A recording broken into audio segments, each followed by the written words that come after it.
Hello students, in this video we will be discussing about central cooperative banks, also known as district cooperative banks. A central cooperative bank is a financing bank of the primary cooperative societies in the district. ഈ DCB അല്ലെങ്കിൽ CCB central cooperative bank എന്ന് പറയുന്നത് ഇൻഡിവിജ്വൽസിന് ഡയറക്റ്റായിട്ട് loan കൊടുക്കുന്നതല്ല, but they provide assistance to financial assistance to primary societies. Primary സൊസൈറ്റീസാണ് അതിന് മെമ്പേഴ്സായിട്ടുണ്ടാവുക, അവർക്കാണ് അസിസ്റ്റൻസ് DCBs പ്രൊവൈഡ് ചെയ്യുക. ഇപ്പോൾ നമ്മൾ പാക്സിന് പഠിച്ച സമയത്ത് ആ പാക്സിൻ്റെ ഏരിയ ഓഫ് ഓപ്പറേഷനുള്ള മെമ്പേഴ്സ് അവർക്കാണ് അവർ ഫിനാൻഷ്യൽ അസിസ്റ്റൻസ് ലോൺസ് ഒക്കെ കൊടുക്കുന്നത്. അത് ഇൻഡിവിജ്വൽസാണ്, ഫാമേഴ്സാണ്. പക്ഷേ DCBs എന്ന് പറയുന്നത് അതിൻ്റെ മിഡിൽ ലെവൽ, നമ്മൾ ആ 3 ടയർ സ്ട്രക്ചർ ഓഫ് കോപ്പറേറ്റീവ്സ് എപ്പോഴും ഓർമ്മയിൽ വയ്ക്കുക. ഷോർട്ട് ആൻഡ് മീഡിയം ടേമിൽ നമുക്കൊരു 3 ടയർ സ്ട്രക്ചറാണ്. ഏറ്റവും ബേസ് ലെവലിലുള്ള പാക്സിനെ കുറിച്ചാണ് നമ്മൾ കഴിഞ്ഞ വീഡിയോസിലെല്ലാം ഡിസ്കസ് ചെയ്തത്. അതിന് തൊട്ട് മിഡിൽ ലെവലിലുള്ളതാണ് ഈ സെൻട്രൽ കോപ്പറേറ്റീവ് ബാങ്ക് അല്ലെങ്കിൽ ഡിസ്ട്രിക്ട് കോപ്പറേറ്റീവ് ബാങ്ക് എന്ന് പറയുന്നത്. അതിൻ്റെ എപ്പെക്സ് ലെവലാണ് സ്റ്റേറ്റ് കോപ്പറേറ്റീവ് ബാങ്ക് എന്ന് പറയുന്ന സ്ട്രക്ചർ. അപ്പോൾ അതിനകത്ത് ഈ മിഡിൽ ലെവൽ സ്ട്രക്ചറിനെ കുറിച്ചാണ് നമ്മൾ പറയുന്നത്. So it provides finance to primary cooperative societies in the district. The middle tier in the cooperative credit structure. It's a federation of PACs and other types of primary societies within a revenue district. എന്തുകൊണ്ടാണ് federation എന്ന് പറയുന്നത്? അതായത് ഒരുപാട് primary societies ഒരു ഡിസ്ട്രിക്റ്റിൽ ഉണ്ടാവും. പഞ്ചായത്തുകളിലായിട്ടും വാർഡുകളിലായിട്ടും ഒക്കെ spread over ആയിട്ടുള്ള പലതരത്തിലുള്ള പ്രൈമറി സൊസൈറ്റീസ് ഉണ്ടാവും. ഈ പ്രൈമറി സൊസൈറ്റീസ് എല്ലാം കൂടെ കൂടിച്ചേർന്നിട്ട് അല്ലെങ്കിൽ അവരെല്ലാവരും കൂടെ മെമ്പേഴ്സ് ആയിട്ടുള്ളതാണ് ഡിസ്ട്രിക്ട് കോപ്പറേറ്റീവ് ബാങ്ക് എന്ന് പറയുന്നത്. ഇന്ത്യ ഒരു ഫെഡറൽ സ്റ്റേറ്റ് ആണെന്ന് പറയുമ്പോൾ ഒരുപാട് സ്റ്റേറ്റ്സിനെ കൂടി ചേർന്നിട്ടാണ് ഇന്ത്യ എന്ന് പറയുന്ന ഒരു കൺട്രി ഉണ്ടാവുന്നത്. അതുകൊണ്ടാണ് അതൊരു ഫെഡറൽ റിപ്പബ്ലിക് ആണെന്നൊക്കെ പറയുന്നത്. അതേപോലെ ഒരു ഫെഡറൽ സ്ട്രക്ചറാണ് നമ്മുടെ DCBക്ക് ഉള്ളത്. ഒരുപാട് പ്രൈമറി സൊസൈറ്റീസ്, അത് ക്രെഡിറ്റ് സൊസൈറ്റീസും അല്ലാത്ത സൊസൈറ്റീസും എല്ലാം കൂടെ ചേർന്നതാണ് ഈ DCB എന്ന് പറയുന്നത്. Our central cooperative bank has central cooperative bank has for each district is a pattern followed in Kerala, so we call it district cooperative bank. കേരളത്തിൽ അതിന് കോമൺ ആയിട്ട് പറയുന്നത് DCB എന്നാണ്. അത് ഒരു ജില്ലയിലേക്ക്, ഒരു റവന്യൂ ജില്ലയിലേക്ക് ഒരു ബാങ്ക് എന്നുള്ള കോൺസെപ്റ്റാണ് നമ്മൾ അഡോപ്റ്റ് ചെയ്തിട്ടുള്ളത്. It is formed for ensuring the rational use of funds by primary societies and for providing a forum for the exchange of ideas and experience in the field of cooperation. ഇപ്പോൾ cooperative മേഖലയിൽ ഈ primary കോപ്പറേറ്റീവ്സിന് ഐഡിയാസും എക്സ്പീരിയൻസസും ഒക്കെ provide ചെയ്യാൻ വേണ്ടിയിട്ടാണ് DCBs ഉള്ളത്. ഇപ്പോൾ primary കോപ്പറേറ്റീവ്സിനെ ഫണ്ടുകളൊക്കെ എങ്ങനെ കൃത്യമായിട്ട് ഉപയോഗിക്കാം എന്നുള്ള അസിസ്റ്റൻസ് ഒക്കെ പ്രൊവൈഡ് ചെയ്യാണ് DCBs ചെയ്യുന്നത്. അതിൻ്റെ ഒരു ഹിസ്റ്റോറിക്കൽ ബാക്ക്ഗ്രൗണ്ട് എന്ന് പറയുന്നത് no provision for formation of federal societies were included in the cooperative societies act of 1904. 1904 വന്നിട്ടുള്ള ക്രെഡിറ്റ് കോപ്പറേറ്റീവ്സിന് വേണ്ടിയിട്ടുള്ള ആക്ടിൻ്റെ അകത്ത് ഇങ്ങനെ ഫെഡറൽ കോപ്പറേറ്റീവ്സ് തുടങ്ങാനുള്ള നിർദ്ദേശങ്ങളൊന്നും ഉണ്ടായിരുന്നില്ല, അതിനുള്ള പ്രൊവിഷൻസ് ഉണ്ടായിരുന്നില്ല. A new act was passed in the year 1912 which permitted the registration of central cooperative banks. First CCB as per this act was started in Jabalpur. ജബൽപൂരിലാണ് ഇതിൻ്റെ ആദ്യത്തെ CCB ഫോം ചെയ്തിട്ടുള്ളത്. ഇത്രയാണ് നമുക്ക് അതിന് റിലേറ്റഡ് ആയിട്ടുള്ള ഒരു ഹിസ്റ്ററി പറയാനുള്ളത്. ഇനി ഇതിൻ്റെ ഒപ്റ്റിമം സൈസാണ് അടുത്തത്. ഒരു സെൻട്രൽ കോപ്പറേറ്റീവ് ബാങ്കിൻ്റെ ഒപ്റ്റിമം സൈസ് എന്തായിരിക്കും?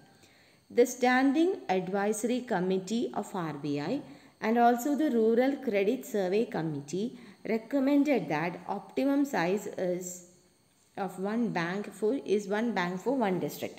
ഒരു ബാങ്കിന് ഒരു ഡിസ്ട്രിക്റ്റിന് ഒരു ബാങ്ക് എന്നുള്ളതാണ് ഒപ്റ്റിമം സൈസ്. അതായത് ഇതിൽ കൂടുതൽ ഏരിയാസ് നമുക്ക് വേണ്ട ആവശ്യമില്ല എന്നുള്ളതാണ്.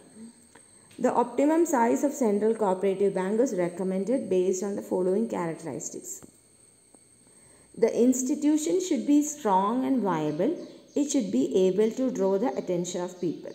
അപ്പോൾ ഒരു ബാങ്കിന് യൂഷ്വലി ഒരു ബാങ്കിന് ഒരു ജില്ലയാണ് അതിൻ്റെ ഒപ്റ്റിമം സൈസ് എന്നിട്ട് പറയുന്നത്. അപ്പോൾ ഈ ഒപ്റ്റിമം സൈസ് തീരുമാനിക്കുന്ന ഫാക്ടേഴ്സാണത് ഒന്ന്, the bank should be strong and viable and it should be able to draw the attention of people. ആൾക്കാരുടെ അറ്റൻഷൻ സീക്ക് ചെയ്യാൻ പറ്റുന്ന രീതിയിൽ സ്ട്രോങ്ങും വയബിളും ആയിട്ടുള്ള ഒരു ഓർഗനൈസേഷൻ ആയിരിക്കണം.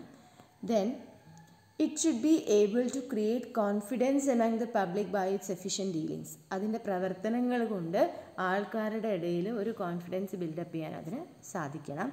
Then it should be able to withstand the competition from commercial banks. Commercial ബാങ്കിൻ്റെ ഭാഗത്തുനിന്ന് വരുന്ന കോമ്പറ്റീഷൻസൊക്കെ വിത്ത്സ്റ്റാൻഡ് ചെയ്യാനും കൂടി ഇവർക്ക് സാധിക്കണം. ഇത്രയാണ് the factors to be considered while fixing the optimum size of central cooperative banks. Clear ആണല്ലോ.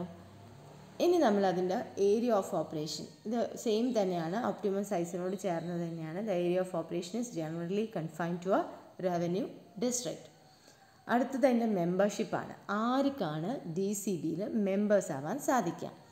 ഒന്ന്, ദ പ്രൈമറി സൊസൈറ്റീസ്, പിന്നെ പ്രൈമറി ക്രെഡിറ്റ് സൊസൈറ്റീസ്, പിന്നെ ഗവൺമെൻറ്. ഈ 3 കാറ്റഗറി ഓഫ് പീപ്പിളിലാണ് ആൾക്കാർക്കാണ് മെമ്പേഴ്സ് ആവാൻ സാധിക്കുക. അല്ലാതെ ഇൻഡിവിജ്വൽ മെമ്പർഷിപ്പ് എന്തിൻ്റെ അകത്തില്ല, ഒരു വ്യക്തിക്ക് അതിനകത്ത് മെമ്പർ ആവാൻ സാധ്യമല്ല. ദെൻ എന്തൊക്കെയാണ് ഒബ്ജക്റ്റീവ്സ് ഓഫ് DCB? ഈ ഡിസ്ട്രിക്ട് കോഓപ്പറേറ്റീവ് ബാങ്ക് ഫോം ചെയ്യുന്നതിൻ്റെ ലക്ഷ്യങ്ങൾ എന്തൊക്കെയാണ്?